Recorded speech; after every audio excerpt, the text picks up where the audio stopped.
What is up, everybody? Welcome to another episode of Sports with BJ. It's summertime, so that means we are presented by the Skinny Dip Frozen Yogurt Bar, convenient locations in Kempsville, on Hanbury Road, and in downtown Norfolk and Ghent. Go in there, get your dip on, let them know that you listen to the Sports with BJ podcast, and they'll give you 10% off your entire order, whether you're a solo dipper, a family dipper of 5, whatever the case may be, 10% for mentioning the show. We love what they do for us. Show them some love as well. Every day they post their flavors on Facebook. You just got to follow them, and they'll be glad to let you know what kind of froyo is coming out of the dispensers on that day. So look them up. The Skinny Dip Frozen Yogurt Bar on Ghent, out in Hanbury, and in Kempsville as well. Check them out. I typically do not ride solo, so that means that I have a host, and as always, this week, again, it's going to be JT from Sports Shift Media. We'll bring him in. JT, how has your week been? Pretty good. Can't complain. Crazy sports week. Once again, this is usually the quiet time of the year, but we got a lot going on. NBA draft tonight. Excited to get into everything. Absolutely. And it's always good when you're in, I guess we'll say we're in sports journalism, sports media, whatever you want to call it, whatever it is we do. It's always nice when you're texting back and forth. Did you see? Did you see? I can't wait to talk about. That's the sign that the sports media world is alive and healthy. And we've got a lot to get into. We're going to start with Simone Biles. For those of you that have been following, and even if you haven't been following the Olympics, if you have a social media account of any kind, it's been hard to avoid this. So here's the background of what happened. In the team event, Simone Biles went for a stunt, I believe is the correct terminology for gymnastics. And the stunt called for a 2.5 rotation. She was only able to complete 1.5. And she immediately ran off the sideline to the trainer. Next, we saw her. She was in her sweats and her slides, indicating that she was not going to be participating. The team came out and announced that it was a medical issue, that she was not going to compete for the rest of the groups, but that left the possibility for individuals. And then we learned on Wednesday that she was not going to compete in the individuals either, citing mental health, for lack of let's just call it what it is, mental health. She said it differently, but we know what she meant, and we know what the media has been portraying it as. So she did not compete in the individual as well. Luckily, congratulations to Sung Lee for completing the gold medal there for USA. Way to bring that home. And her routine was phenomenal. She did everything she was supposed to, but unfortunately, her gold medal and being the first Hmong American to ever win a gold medal is being overshadowed by Simone Biles sitting out. So I'll throw it to you, JT. Simone Biles quits after a failed attempt at a routine and cites mental health. What are your thoughts? So I respect her decision. Totally understand mental health is at the forefront of a lot of things in the last few years. So whatever her decision is, totally up to her. I think that her team, I think that the U.S. gymnastics team, anybody around her, I think they kind of botched this because I don't know if you saw it today, but it came out that she was going through what they refer to as the twisties. Yep. So it's like a vertigo type thing. If you come out and say that right off the jump, then all of this is put to bed. It's because that's a very serious thing in the gymnastics world when you're up in the air, spinning around as much as you are. It's a serious issue. You can get really injured. She does some of the craziest stunts out there. So if they would have came out and said that, I don't think anybody, no matter what their view, could have brought her down. But the fact that there were different reports, it's been going on for 3 days and there's different stories. That's the only problem with the issue. But she's been through so much with all the Larry Nassar stuff and just the gymnastics world as a whole. And she is kind of looked at as the leader of that group. So a lot is demanded of her, and she has stood up and faced all of it. She gets the ability to do whatever she wants, but it's just a bad look by her team. Yeah, I agree. And a lot of the negative comments that have been going around about this particular story have been centered around the quality of teammate that she is. I know that a lot has been said about how active she was in supporting her team after she found out she was not going to be competing. But to counter that, everything that I saw prior to, there was not a lot of enthusiasm for her teammates. Not saying that she's a bad teammate, not saying she might have just been trying to get into the zone. Again, the problem with commenting on someone who cites mental health is that you do not know what it is they're going through. And it's nobody's place to tell them what they're going through or the timing with which they went through it or any of those factors. That's the downside to someone citing mental health. So here's my take on it. One of the first things she said, maybe not the first things, but one of the things she said in her first interview about it, this Olympics, was that she felt like the weight of the world was on her. To which my response is, well, yeah, that's kind of the point of the Olympics.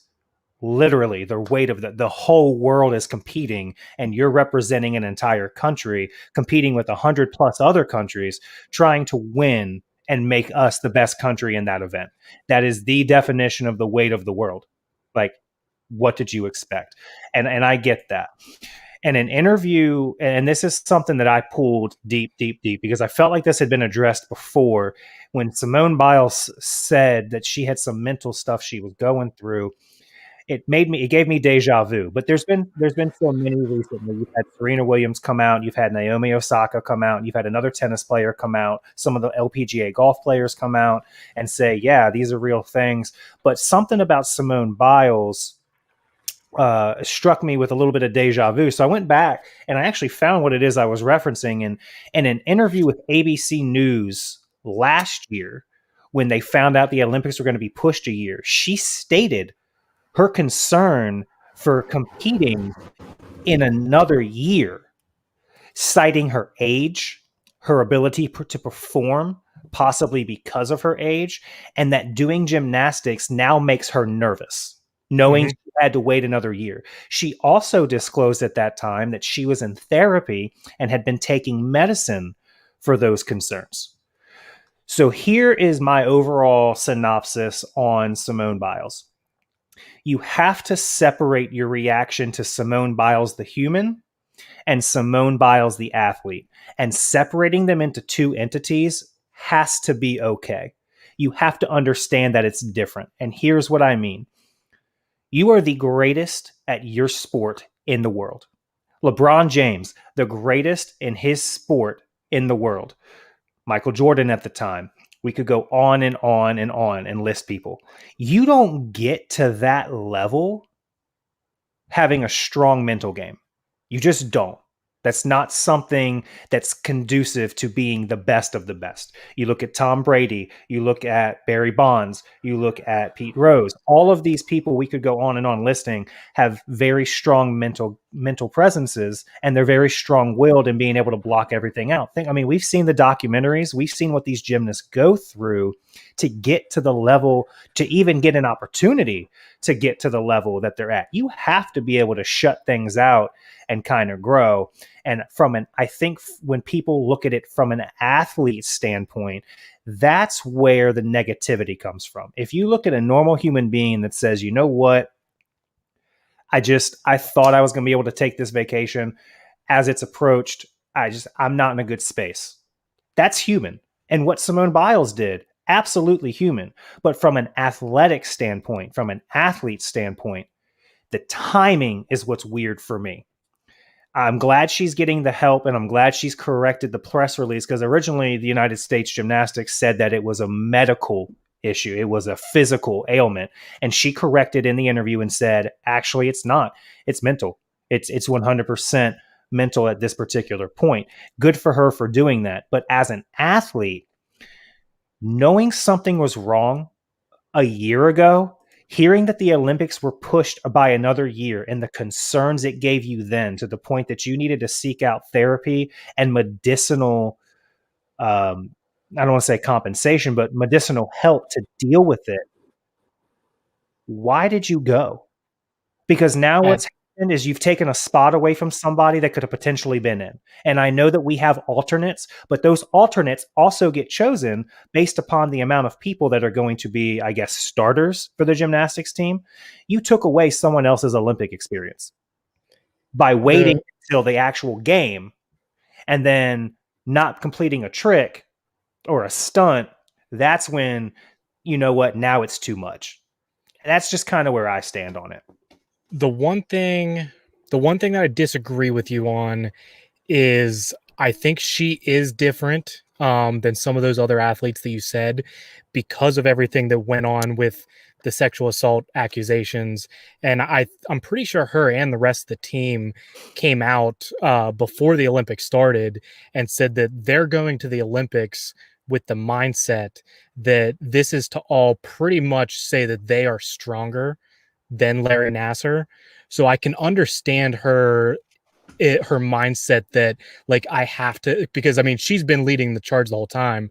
So the fact that like this is the Olympics since he got charged, and they're trying to say like by going to the Olympics like we are bigger than all of this, then I can understand that like she thought that she was going to be able to, and then she gets there and it's just too much. So I think the one thing that we have to look at a little bit is that this is a little bit of a different situation than some other athletes. I mean, I get that. The things that pop into my head with that is or are I'm not trying to devalue being raped and molested by a trainer, but athletes, all those athletes I mentioned have had to over LeBron James was born into poverty. That's hard to overcome.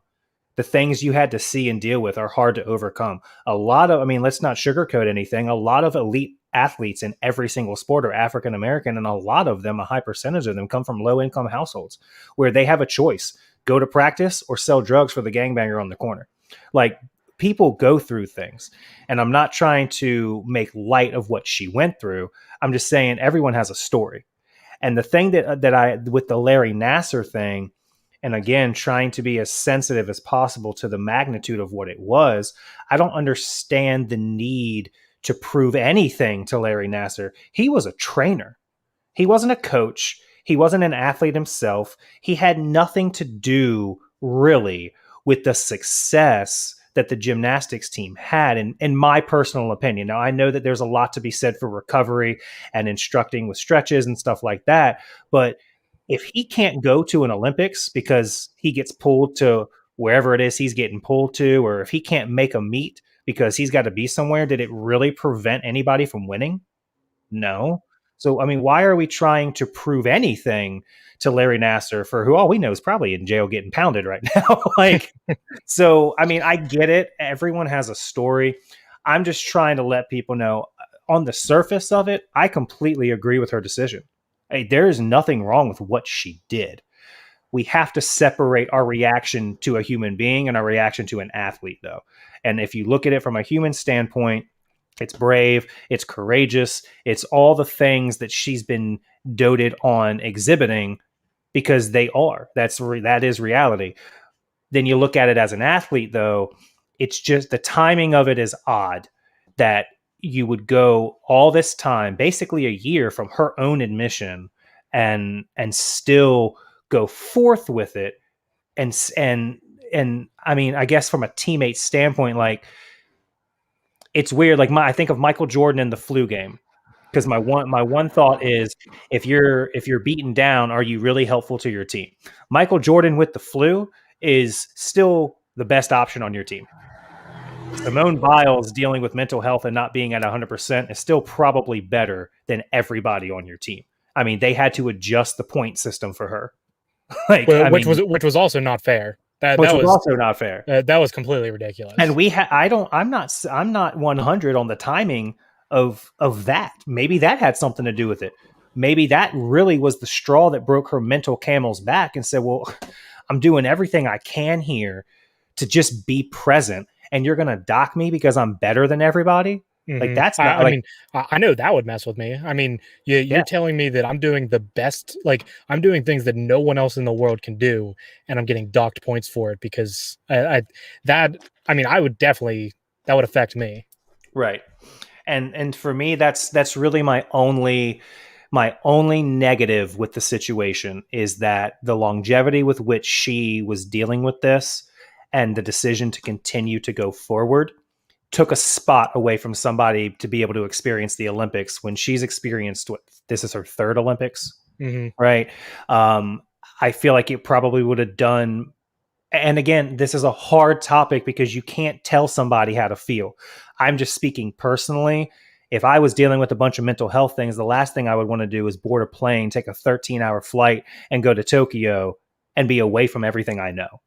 Like I would probably stay home. And that's the only negative I have is that something that she probably should have maybe stayed home and dealt with, if she was feeling the way she said she was feeling going into the Olympics, took a spot away from somebody else. Other than that, athlete or human or not, I have no issue with what she did. No issue whatsoever. But the thing that irks me is that someone's spot got taken. Yeah, I mean that is tough. I understand where you're coming with that, but yeah, it's just a tough situation all around. That there's so many different moving parts with it. It is. And please don't think that anybody here is making light of mental health. If you struggle with mental health, please reach out to us, reach out to people you know, get the help you need, get the resources. My wife worked in that sector, for the city of Hampton. So I know firsthand, that can be something, and we're not making light of that. John Zajac chimes in and say, how about she took a spot from another gymnast? No issue what she did, but the timing is suspicious. And that's exactly what we just got done talking about there, John, is yeah, you're absolutely right. You've been dealing with this for a year by her own report, not by the media, not by documents found by Simone's timeline. She's been dealing with this since they announced that the Tokyo Olympics were going to be pushed a year. That goes back to March of 2020. So you've been dealing with this stuff for a year. You still decide to show up and compete. You do compete, and then you get a couple runs in, and then it's not until you mess up a routine that you decide, all right, now I'm out. And that's the one thing that's been going around social media is, can you imagine Tom Brady, Aaron Rodgers, LeBron James, Michael Jordan, whoever athlete you want, getting into the middle of the highest level possible and exiting that game for mental health? My response to that is, this is a really, really good debate for the women's equality conversation, because a man does not feel the same security in admitting what Simone Biles did as a woman does. If a male athlete were to come out, look at what happened to Kyrie Irving. Kyrie Irving went MIA for a month because he just needed to clear his head, and he got torn apart from it. Torn apart. Simone Biles does it, she's applauded. Naomi Osaka does it, she's applauded. Serena Williams, LPGA golfers do it, they're applauded. Not held to the same standards. So I think The the equality situation can go both ways. the one thing with Biles though, I don't know. I'm not sure if she's being applauded. I would say it's probably pretty 50-50 split on where people lie. I think there's a lot of people that have gone the other way and have bashed her over the top a little too much. So I think I she still is receiving a lot of hate for her decision. Right, and I'm not saying that she. I'm speaking specifically to sports media, the way that Stephen A. Smith and the way that ESPN and some figureheads for the sports world bashed. It was unanimous almost. Hmm. Like, the only person I specifically remember sticking up for Kyrie Irving was Paul Pierce on the jump. He was the only one. People, I mean, but and again, I get timing. Like, this came on the heels of him saying that he firmly believed that the Earth was flat. Like, no, you don't. But okay, so you feel like the Earth is flat, and now he needs to go take some time for his mental health. That was bad timing on his part. But again, look at the majority of the media. I'm not talking about people that are commenting on the media. I'm not even talking really about us, because I mean, at this particular point in both of our careers, JT, really, who are we? Mm-hmm. But when you look at some of the figureheads and how they responded, Kyrie Irving, torn apart. All the females that have come forward being applauded for their bravery and their courage. That's because men have been conditioned to be silent creatures. That's not something we're supposed to deal with. So when you pose the question, can you imagine LeBron James? No, because he can't imagine it either, because he's not allowed. Like, it's a different bar, and I think it opens a bigger question that should honestly be had. But that is not something that we're going to dive into on this episode, because that is not what we're here. We're here to talk about sports. And so we're going to wrap up our Simone Biles thing by saying this. We hope you get the help you need. I'm so proud of the actions you've taken so far and everything you've done for young gymnasts, creating your academy and giving them a safe place to train on the heels of what happened with the United States gymnastics. Your advocacy for sexual abuse, everything you're doing is phenomenal. I'm glad you're getting the help you need, and I hope you continue to get the help you need. Nothing against you. Good on you. Well done. So we'll move on and we'll talk about someone else who's in the headlines individually for probably some of the wrong reasons. And that would be AR-12, Mr. Aaron Rodgers of officially now the Green Bay Packers still. Probably a little bit of a left field surprise, depending on what camp you were in. I'm going to let you start with this one, because of the three things that we have to talk about, this section is the most note heavy on my paper. So I'll let you take it away, JT. Aaron Rodgers is back as a Packer. I'm very shocked, to say the least. I thought he was at least going to draw this out a little bit, but I guess he went the other direction and really put the attention all on himself by posting the picture with Davante Adams. They both posted that it's the last ride, or the last dance. They both posted the picture on Instagram. I just want to ask Aaron Rodgers, does MJ winning 6 titles in 8 years and doing it one last time, does that really compare to you getting eliminated in the NFC divisional round every single year? Like, is that your one last ride? Or are we waiting for a second round playoff exit? Is that what we should expect? That's what I don't really understand. He looks at himself a little too highly, and I'm just not a fan of anything that he's done. I have a tough time with this one. I want to hear your opinion, because I haven't talked to anybody about this yet. Yeah, so when I saw Davante Adams and Aaron Rodgers post the Pippen Jordan Last Dance silhouettes, the thing that came to mind for me was when Jordan was going to come back from baseball and he was talking about the help he was going to need for them to compete. We can't leave it the way we did. We need a little bit more pieces, right? The team was getting older, all of that stuff. That was kind of a foreshadowing to me that maybe Green Bay had started listened and basically said, fine, Aaron, what do you want? And all right, well, if you're going to give me what I want, we've now learned that what he wants is his own way or no way. But I mean, they got out and they got Randall Cobb. That's good. Davante Adams is still there. That's good. They have a good offensive line. They've got a decent, let's say this, they have a running game that's not going to lose them a ball game, right?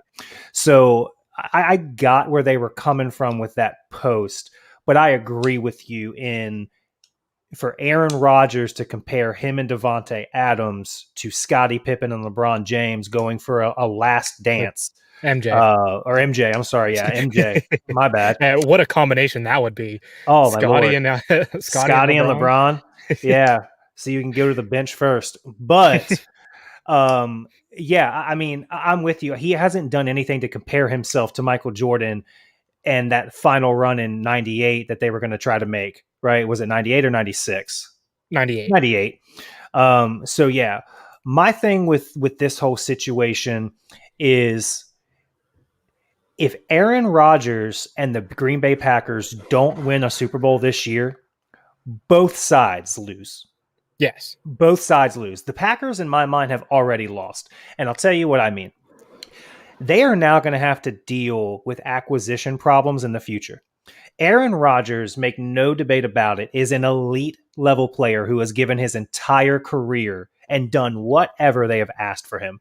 He sat behind Favre, no problem. He dealt with Holmgren for too long, no problem. And not that Mike Holmgren wasn't a good coach. I think personally Green Bay kept him there about 3 seasons too long. And Yeah, that that's for sure. really took a lot from what Aaron Rodgers could have accomplished. But he did get a Super Bowl with him. So, but he dealt with that. Horrible front office moves in the draft. He's dealt with that. He asks for help and finally voices his opinion, and you draft his replacement. All he wanted was a seat at the table and an opportunity for his voice to be heard, which I think anybody would agree that when it in the microcosm that is the Green Bay Packers, Aaron Rodgers has earned that right. And they basically told him, shut up and play. So if I'm that's how they treated an elite level athlete, one of the top 3 quarterbacks in the NFL, in my opinion. That's how they treated him. If I'm a free agent, why in the hell do I want to go play for Green Bay? Why would I ever want to go sign there if that's how you treated them? And this could potentially, forget future acquisitions, forget all the things in the past and where Aaron Rodgers goes next. This could potentially be a large divide in the fan base. And it's never more important in the NFL than with the Green Bay Packers because the community owns that team. They're already the majority. I wouldn't say the majority. I'd say 50-50 would be a good bet. Half of the people are okay that Aaron Rodgers is back. Half the people want him gone. There was a lady that owns a bar in Green Bay that just released a brand new beer today called Crybaby 12 because she's sick and tired of Aaron Rodgers' crap. But Aaron Rodgers doesn't have to deal with that. He just finagled his way into a situation, JT, where his last year of the contract is voided. He got everything he wanted. He got his money. He got Randall Cobb.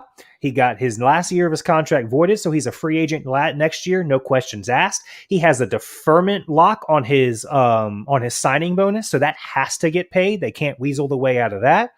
Where did the Packers win in this situation? I don't think they have. Yeah, I don't think they have either.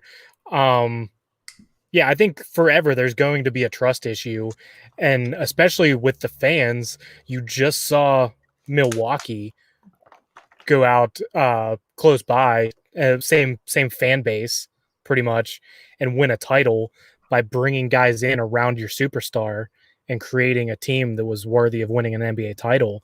And I don't think the Packers have done that the entirety. I mean, really, their first title too. I mean, he kind of willed them to that. So, yeah, for what is it, 10 years now, or probably 12 years now, he has just been forced to figure it out. But the one thing I wanted to ask you is, what superstars do you think have had the ability to pretty much pick their teams however they want? I think LeBron has pretty much has that choice ever since he left Cleveland the first time. I think he's had that choice, but there's not many other athletes out there. I don't even think Tom Brady had his choice because, I mean, Belichick ran the show there.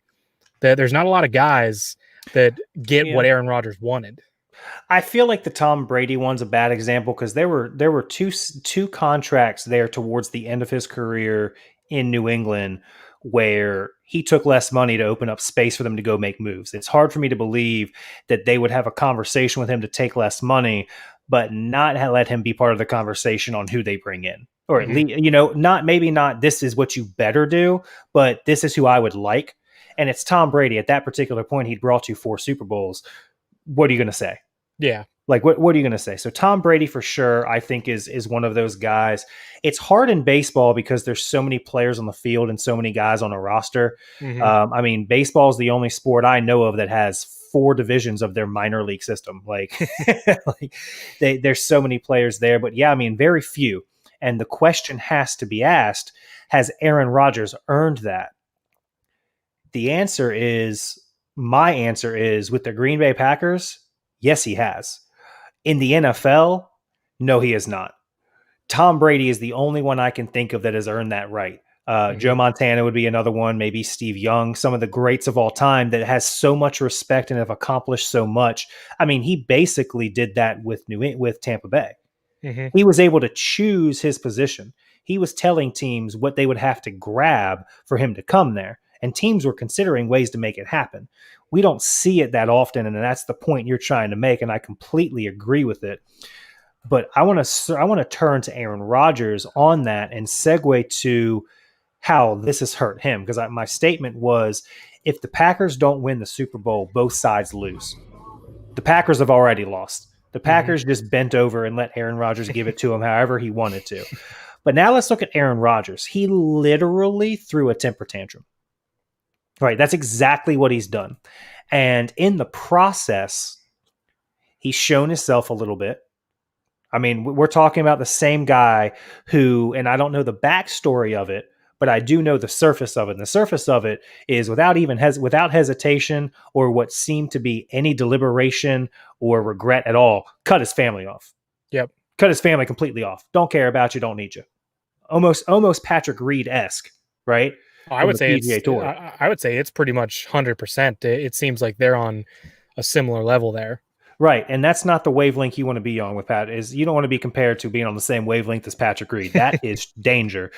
But he has shown his true colors, and he finally gets a press conference and doesn't hesitate to just. I mean, he had a list of names ready to go.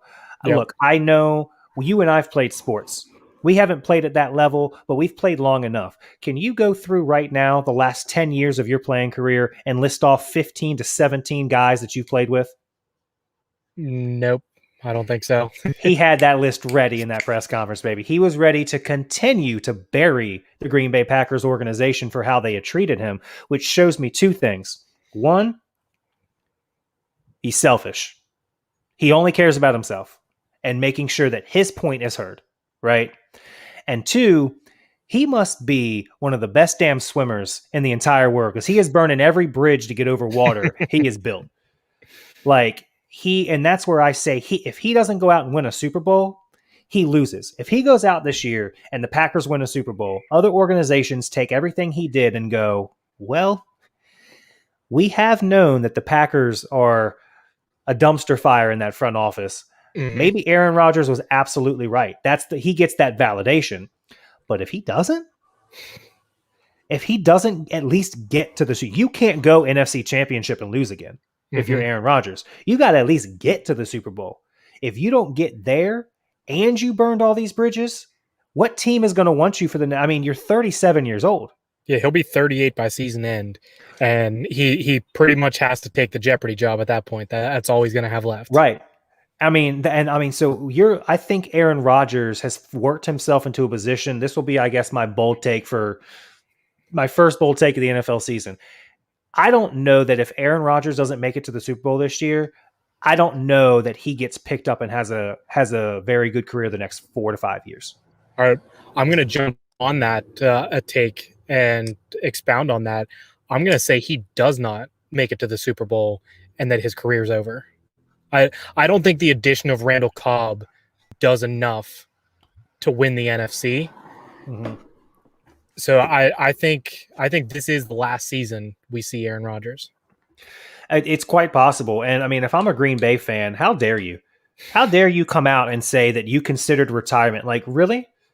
Retirement was a better option than playing for the Green Bay Packers? Mm-hmm. That's how far this temper tantrum is going to go. Like, look, as fans, we are conditioned to just hate management. As humans, we're conditioned to hate upper management. That's just what it is because we're not in the rooms making decisions and everyone thinks that they can make a decision better than the person they're watching make the decision. So that's a given. Aaron, we know. We've watched the drafts. We've heard your requests. We know the animosity. Going into this offseason, bro, no one blamed you for what you were doing. No one blames you at all. The 1 year you finally stood up and say, guys, if you don't get me someone to pass to, I'm going to lose my ever-loving mind. They drafted your replacement. Like, I get it. I get where you're coming from. You had my support all the way through until you came in and showed yourself. And with all the other things that have gone on in his career, combined with how he's handled this situation since coming back, I think it paints a very clear picture of the type of individual he is. And as great as he is on the field, I don't think he's that great off of it. And that Mhm. includes in the locker room. Yep. Uh, and I think the final straw where all this got started, I think he doesn't have a problem with just upper management, but he has a problem with coaching too, because Mm. that fourth down call, 4th and 8, or 4th and goal on the 8, in the championship game, that is what that was the last straw that he said, I'm done. So I think he's gonna try to go out and do a revenge tour, and at some point it's gonna burn him. I think he's gonna Yeah. make the mistake that ends his career. I mean, let's go. I see. I even have defense for him on that, and I know you're not saying that that was something negative he did, but it just goes to further show you the disconnect he has with the team. Like, how do you? The only way he dives at that particular point is if he thought they were going for it on fourth down.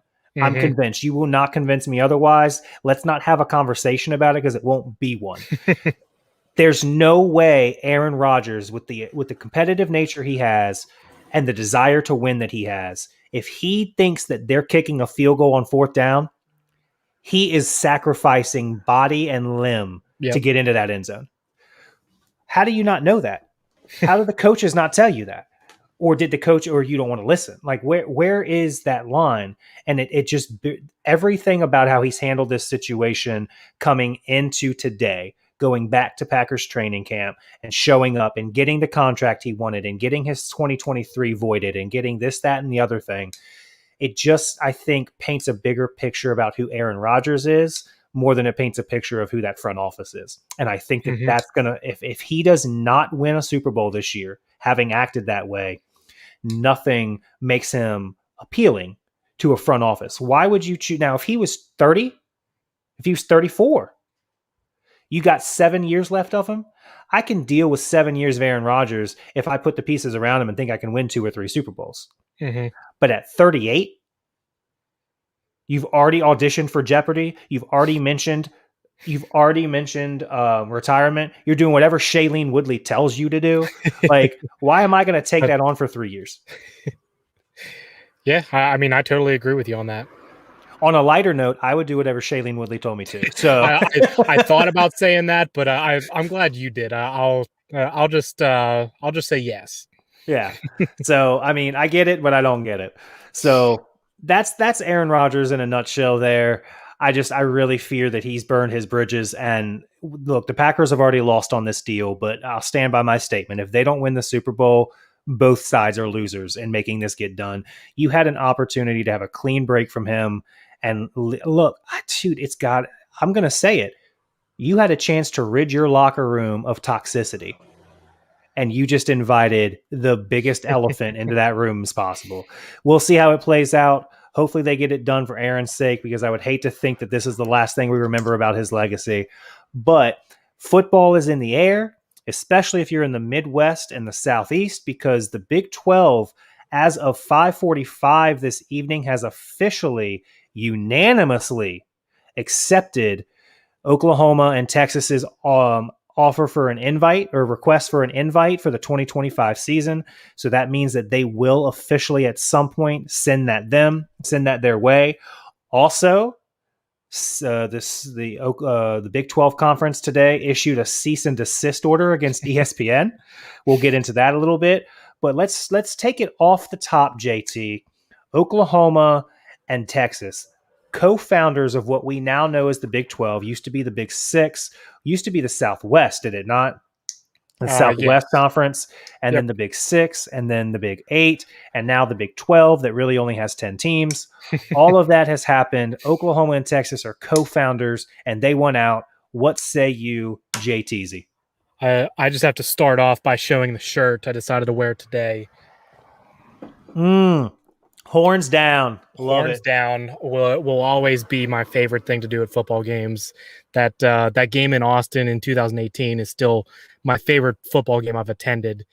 But right off the top, I want to say thank you to Texas A&M because that just them approving it and not denying it just puts them one leg up on Texas fans right off the jump. Because if it was 13-1, that is all that Texas fans would talk about. Oh, you're scared. You're scared. You don't want to play us. You don't want us in the league.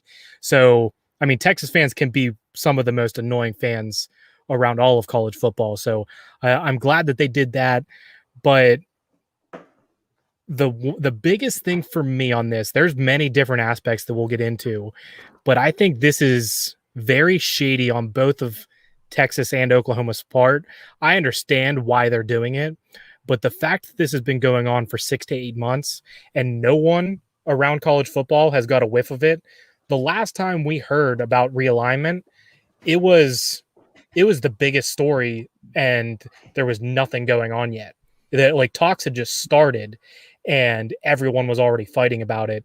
And you had ADs and athletic directors arguing in ballrooms about how you need to stick together and or no, we're leaving and all this different stuff. So the fact that these two schools went behind everyone's backs for months doesn't sit right with me. But at the end of the day, I totally understand it. See, I have a justification for that. The reason why nobody heard about it is because the only people that would report it are the ones who've been stirring the pot, and that's ESPN. Mm-hmm. That's what led to the cease and desist order, and I think that's what you see the Big 12 reacting to. This has been going on, like JT said, apparently for up to almost 8 months from the timelines that we have. We're going to go ahead and assume 8 months at most, right? Mm-hmm. And of course, we're talking about the SEC and the Big 12 and all that's here on Sports with BJ, presented by the Skinny Dip Frozen Yogurt Bar. ESPN dominates sports media rights. Mm-hmm. Dominate it. The amount of money they pay to keep SEC football on their stations is insane. Just think about a college Saturday. I mean, first of all, the SEC has their own network. I know the ACC has their own network as well, but it is nothing like the SEC network. Now, It's just not. The ACC network is, it's tough to watch. Most of the stuff isn't even on the ACC network. It's on ACC Plus. That no one has because it's wiped out everywhere. Mm-hmm. Look, as an ACC fan, and I say that, not a UVA fan, as a fan of the ACC, our network sucks. But ESPN did that on purpose. Like, you have to follow the breadcrumbs here. Yep. The most televised conference in college football, year in and year out, and it's been this way for some time, is the SEC. They have television rights with ESPN. They have television rights with ABC. They have television rights with CBS. They have television rights everywhere. College football goes through the SEC. Mm-hmm. And ESPN knows what they want college football to look like because ESPN as a whole is a marketing company. That's what they are. They've got to continue to sell their product with all of the media outlets that are available nowadays with the beautiful, beautiful world that the internet opened up. ESPN has to find a way to keep people going to them for news and entertainment in the sports world, right? Especially with the big push from Barstool and all that stuff. So ESPN is sitting back and figuring, how can we keep that? Well, let's control college football. Well, not only that, they do want to control college football, but they also want to get rid of the biggest loser that they have, which is the Longhorn Network. Mm-hmm. That is, so they lose money year in and year out on the Longhorn Network. So is the Longhorn Network part of the ESPN family? Yep. Oh, wow. I thought that was a separate thing put on by UT's media department. So it is run by the UT media department, but it is part of the ESPN platform. Wow. Okay. So, and if you look at ESPN's just like back end stuff, like their financials, it is consistently losing millions and millions of dollars. So on top of needing to get rid of Fox, who is a Big 12 partner, they also needed to get rid of that network because both are just hurting their bottom line. Right. And you have to, like I said, follow the breadcrumbs. If you're Oklahoma and you're Texas, right, I understand that money talks, and you're probably going to get more media money from ESPN than you are from Fox. I Hmm. get that. But let's look at it from an athletic standpoint. Why would you leave a conference where year in and year out the conference championship goes through you? If you're Oklahoma and you're Texas, if you can go undefeated and get to the Big 12 championship game, you're in the college football playoff. No doubt about it. Every single year. You have like you are. Why would you leave that and go to a conference where I'm just going to take this year into account? If Oklahoma and Texas were in the SEC this year, Oklahoma would be a top 6 team. Texas would be a top 10 or 11 team, Hmm. right? Go ahead. I mean, you're looking at having to compete on, and not even on from a on the field standpoint, the recruiting battle as well. I mean, now you open it up, and now Texas, and now Alabama, Georgia, Oklahoma, or Florida, all these perennial Auburn, all these teams can now go out west with the allure of the SEC. If I'm from Oklahoma or I'm from Texas, and I have the ability to play for the SEC, and I can do it at Alabama or I could do it at Oklahoma, I'm choosing Alabama. So I that's the thing though. I think that a 5-star athlete from Oklahoma, if you're looking at Alabama in the SEC or Oklahoma in the Big 12, I think you are definitely choosing Alabama. If Oklahoma also has the SEC where you can say you're going to play at Alabama, you're going to play at LSU, I think you're going to keep some kids in state because they want to play in the state because they've been there their whole lives and they get to play in the SEC. That's the one reason I think this is a good move is I think it helps recruiting being able to go into kids' rooms and say we play in the SEC. I think the SEC pulls a bunch of athletes because of that reason, because they are televised so much and all of these things. So I think that actually helps Oklahoma a little bit in the recruiting trail. So then you would be of the opinion that the recruits that they already lose to Alabama and Georgia and Auburn, they're losing that because they're not in the SEC, and this actually helps them But win that battle. yeah, if I were to tell you, you get to when you go on the road on Saturdays, you're going to be going to Alabama, you're going to be going to LSU, you're going to be going to Georgia, Florida, Texas A&M, or on the other side of things, you get to go to Kansas State, to TCU, to Iowa State. I think I think joining the SEC helps you in the recruiting, being able to say that you get to play in these marquee games that ESPN is going to advertise and shove down your throats, and you're going to play in like huge matchup games. I think that actually helps. See, I would argue that and say that if I'm a 5-star athlete and my hope and dream is to get to the next level, I want to go where I'm going to be on a national stage competing for a national championship. And even in the SEC, if my options are Oklahoma or Alabama, right now, my best chance is at Alabama because we've seen it time in and time again. Oklahoma gets into these big games and save the Trevor Knight era, not even era, the Trevor Knight Sugar Bowl game. Oklahoma gets beat every single time, typically Well, by an SEC school.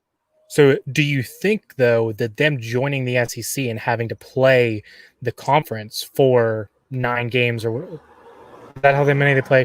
Or no, They they play an 8-game schedule. they play an eight But game conference schedule. so you play 8 SEC games to prepare yourself instead of playing Big 12 defenses, that might help you prepare and not get dominated in these playoff games.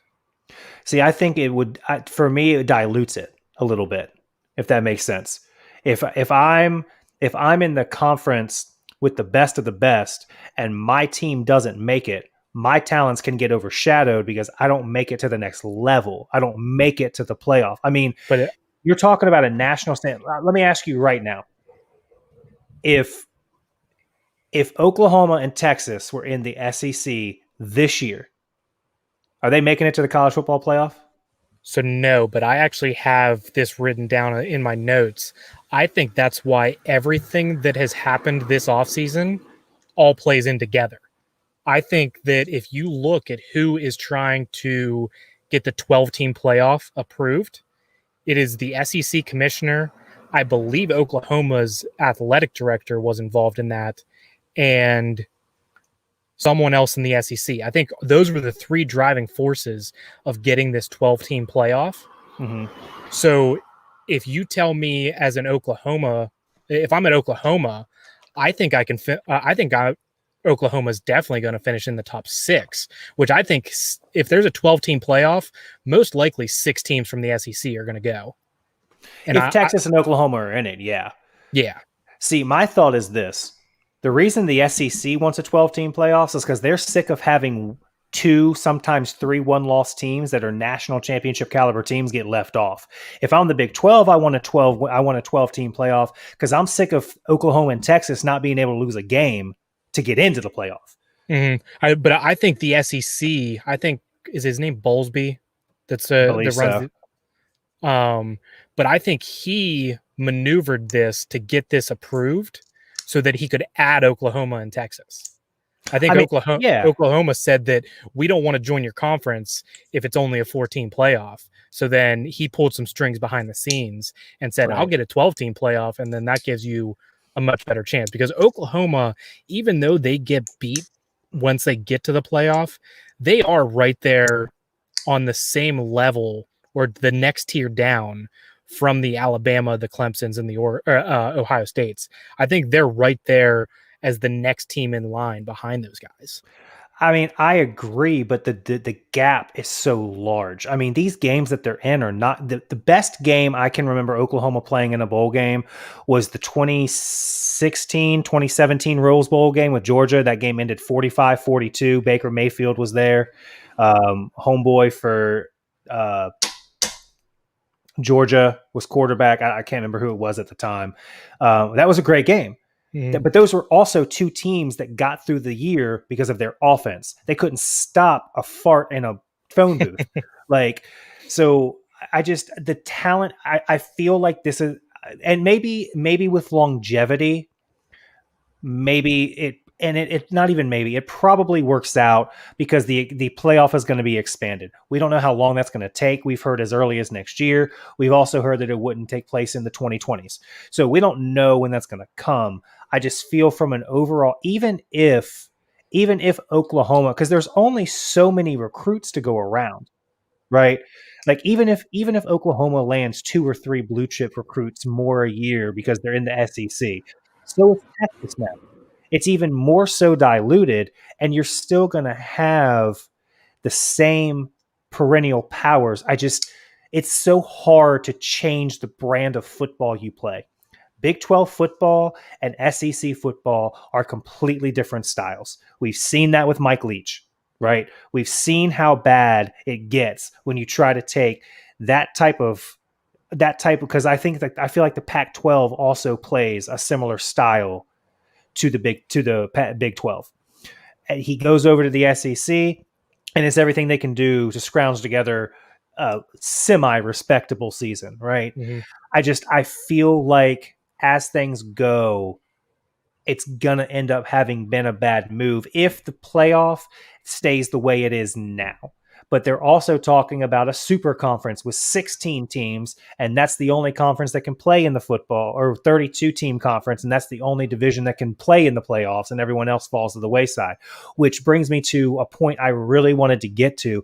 ACC, you are on the clock, because if they go towards this direction and you don't add anybody, we are screwed. They will take Clemson from us. They will take Miami from us. They will take Florida State if they want them from us. Those teams will be gone. And teams like Virginia, Wake Forest, Boston College, Georgia Tech, they will be left to the wayside. You've got to act. You just watch them act. West Virginia's out there. Go grab them. I wouldn't even mind an Iowa State. They're scrappy in football. They're a hard out in basketball. I wouldn't mind Iowa State. You take Iowa State, you get to do Big Ten right? ACC Big Ten Challenge every year. I would Mhm. love to watch Virginia stop having to play Iowa and Wisconsin. Would love it. Please give me a um, Michigan State. I think that Oklahoma State should even be on the table because I mean Oklahoma State, even though they aren't great all the time, they've had a pretty they're always average or better. Like they never Mhm. dip down to being bad. It's a little bit out of the geographical area. Iowa State and Morgantown are definitely a lot closer. But one team that you didn't mention, you have to tie down Notre Dame like yesterday. See, I think Notre Dame ends up in the SEC. I really do. I don't think you if you couldn't tie down look, people always go and I'm going to squash this right now. People always say, "Well, of course Notre Dame chose. They wanted to take the money that they're going to get from NBC." The money that the ACC gets in the media from ESPN is triple per per team, per school than NBC pays Notre Dame. That's Mm-hmm. not it. Notre Dame is just a bunch of snobs who don't want to be told what to do. That's Notre Dame. They're that small private school that you grew up and you knew were always going to be really, really good, but you couldn't explain how they kept getting good athletes year in, year out without breaking any rules. Yep. That's Notre Dame. I'm not saying they're breaking any rules. That's the brand they've built. They don't want to be told anything. And if I'm Notre Dame and I'm looking at it, what is Notre Dame's biggest sport? Football. Do they care about basketball? No. Do they care about baseball? Obviously not. Their entire fan base was shocked when they were the number one ACC seed in the tournament. They don't care about any sport but football. You know who else doesn't care about any sport but football? The SEC. They care more about gymnastics than they do about baseball and basketball. Like it's football and gymnastics in the SEC. So if I'm Notre Dame, the SEC is the perfect fit for me. But do you think the SEC wants them? Well, so if they go to the 32 team super conference, obviously Notre Dame probably joins that. Yeah. But I think the SEC, if they don't go that way, I think they're set at 16. I don't think they're going to 20.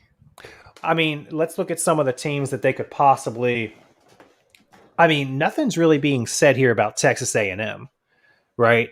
Nothing's being said about Missouri, the Big 12 teams they've already taken that haven't really done anything in the SEC, right? Let's not eliminate the possibility that the SEC could bounce a team out to take a Notre Dame if they wanted to keep it at 16. That That's is a that's very possibility. possible. They I could don't know. also. I don't know what has to go into that though. I mean, obviously, I don't know a lot what goes into a lot of this stuff, but I don't know what would have to happen to kick a team out. Well, I mean, it's always up at the media rights and whether it gets renewed or not. Whenever those agreements come up, because that's really what your conference is. Conferences only exist for television rights. Mm-hmm. Like really, at this particular point in the day society.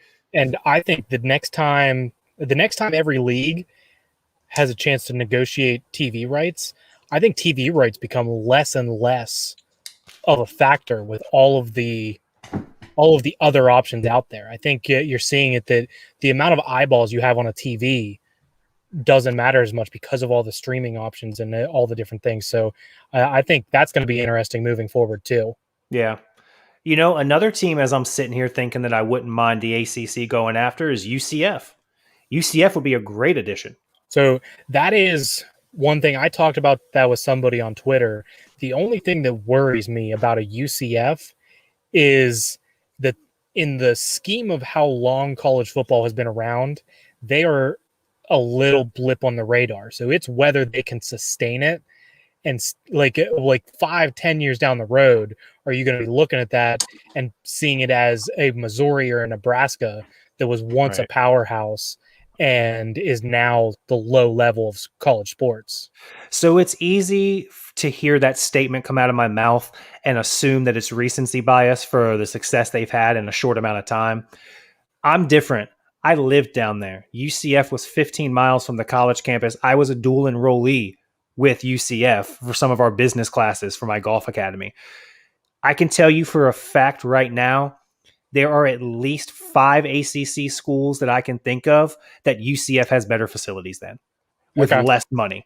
So it's more of a fan base fit and a geographical sense maker than it is what they've done recently. I mean, for crying out loud, if we're going to keep Wake Forest, why not give UCF a shot? Yeah. And in terms of eyeballs, I mean, that's a huge market to go grab. Yeah, I mean, and then you also get who's down there. Bright House used to be the main provider down there, but I think now Xfinity's down there because the stadium used to be Bright House Stadium that they played in. But you also now then get access to not only UCF Stadium, but you got the Orange Bowl down there, you've got the Citrus Bowl down there, you got Hmm. all kinds of stuff. I mean, frick, at least UCF has their own stadium. Miami's still playing in the Dolphins, and the Dolphins can't even fill the stadium. Yeah. I mean, Like, that's the thing. ACC has two stadiums that they definitely can't keep filled because there's Miami and there's Pitt. yeah, I mean, I would, if you said, okay, right now you can have two teams gone and two teams in, it doesn't matter, but it can't be an SEC team or Notre Dame. Who would you take? I I would give away Pittsburgh, and I would give away Wake Forest, and I would take West Virginia and UCF. So I would probably have to keep Pitt just because I want to see the backyard brawl every year. But so Wake Forest, I'm trying to think of who else. Um, I could probably do without Georgia Tech. I really have no opinion on them. I could do without watching Georgia Tech games year in and year out. Yeah, I mean, Georgia Tech doesn't bother me just because they don't really ever stand in my way. Um, Yeah, that's the thing is they kind of are just I'm indifferent about them. So yeah, if I'm keeping Pitt for the sole reason of the backyard brawl, I have to pick somebody else, and that's the next one that came to mind. yeah. I mean, Boston College. I mean, Oh yeah, Boston College. Actually, I take back everything I said. I actually completely forgot that Boston College was in the ACC. So right. yeah, that's my pick. And then add West Virginia, and probably I still. So you took UCF in West Virginia. Yeah. I'm probably taking. I'm probably still taking Iowa State. I like them as a program, and I think they've got a huge fan base there that could help attract new eyes to the ACC. Yeah. I mean, it's fun to talk about for sure. And I'm sure we'll get into it more as football season rolls up. We've been rolling here for about an hour. So let's go ahead and wrap this up. JT, thanks for being with us here. Again, shout out to Sports Shift Media. That's where all of our episodes are posted now. Follow us on Instagram, Facebook, Twitter. Go to www.sportshiftmedia.com. Again, that's sportshiftmedia.com. And again, shout out to our sponsor, Skinny Dip, here for Sports with BJ.